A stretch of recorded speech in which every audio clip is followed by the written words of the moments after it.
Hey there, it's time to do some division, and this is Study Link 6.3 for Everyday Math 4th grade. And specifically, we are going to work on a method my class just learned called partial quotients. So first, let's look at the story here, and we have Bernardo divided a bag of 83 marbles evenly among 5 friends and himself. Now, they're trying to trick you right away. He divided them between 5 friends and himself. So how many people is that total? That is 6 people total. So we are looking at 83 divided by 6. And we'll use this grid here to help us out. And this method of partial quotients is something that I didn't learn when I was in school, but I think it works out pretty well. So 83 goes in there. We're dividing it by 6. And we also call this the Big 7 method because we're going to make a vertical line here so it looks a little bit like a 7, as you can see. And we are going to multiply our way up to 83, or as close as we can get. So think about 6 times something to get us on our way to 83. It's easiest to start with even numbers. So I'm going to think about 6 times 10, and that gives me 60. And now I can subtract, and there are 23 more. So now I'm going to do 6. If I did 6 times 4, it would give me 24, which is too much. I want a little bit less than that. So I'm going to do 6 times 3, and that gives me 18, and again I subtract that, and there are 5 remaining. So this is going to be my remainder, and then I add these two together for the answer. So the answer is 13 with a remainder of 5. And if we go back up to the question, we know that each friend should get 13 marbles, and there are 5 marbles left over. So the next one, the Carnival Committee has 360 small prizes, and they're going to share them equally with 5 carnival booths. So that's what we've got. And again, let's try to do this on the grid, nice and neat. And I'm going to write 5 is the divisor, 360 is the dividend, and then make my big 7. And now we're thinking, we're trying to get up to 360. So 5 times what is going to get us close to 360? You might be able to get all the way up to 300 in your head.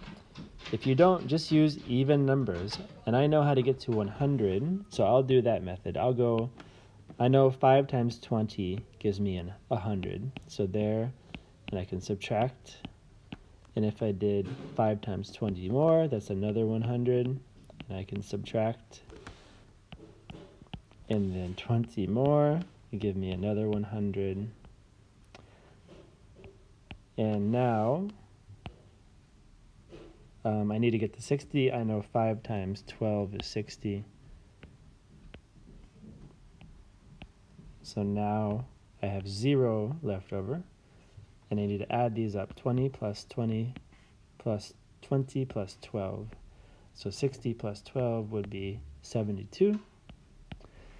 And that means there are 72 prizes per booth, with none left over. And for the next two, there's no story here. You're just doing 91 divided by 4 and 427 divided by 8. And I might just get you started here.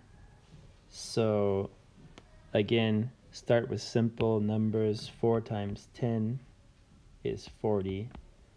And I subtract that, 51. I would do another 10, and you're getting pretty close, but I'm going to let you try the rest of that one on your own. then you may be out of space.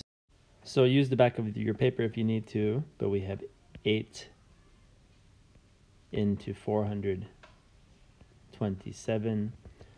And let's think about this. What will we do here? If you think 8 times 5 is 40, and 8 times 50 is going to give you 400, and now you're pretty close already. You just need probably one more step to get there, and you will have a remainder for that one, but finish it on your own, please. And after that, we are looking at these decimal problems, and it's getting a little bit trickier with some of these. I think number 5 you should be able to do on your own. Just remember to line up your decimal points. So if I'm writing that one out, I have 34 and 96 hundredths, and the important thing is you line up your decimal point, and now the 1 stays in the ones place where it should be, 58 hundredths, and you can just add those together like that. The next one, a little bit trickier because you have 302 tenths, and you need to line up the decimal points. So this would be 378 thousandths. But if there's nothing there, there's nothing to add them to. So you can just go like this, and then it's pretty easy. You can finish the rest. Same thing, number 7. The main thing, line up your decimal points, and then you can just subtract it like you normally would. Oh, there we go. So 7 hundredths minus 7 hundredths is 0. 2 tenths minus 6 tenths is not going to work.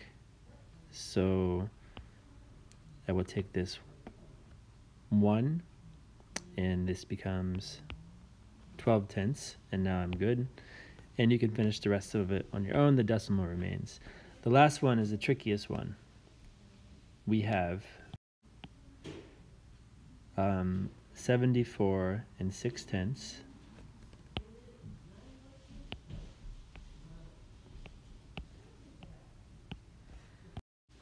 I'll do that a little bit neater.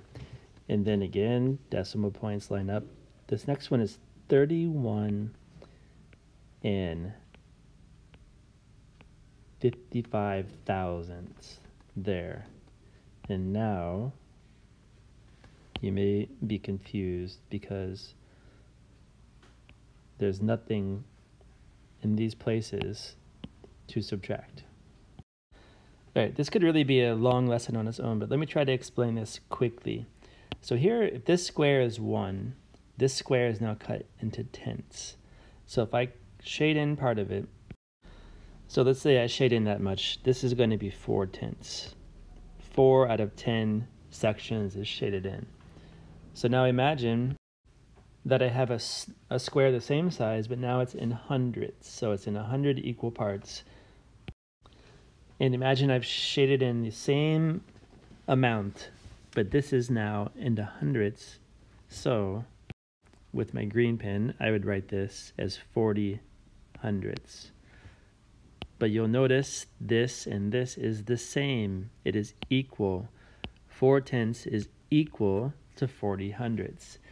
And if we were to cut this into 1,000 pieces, it would also be equal to 400 thousandths. It doesn't matter beyond the decimal how many zeros you have after it.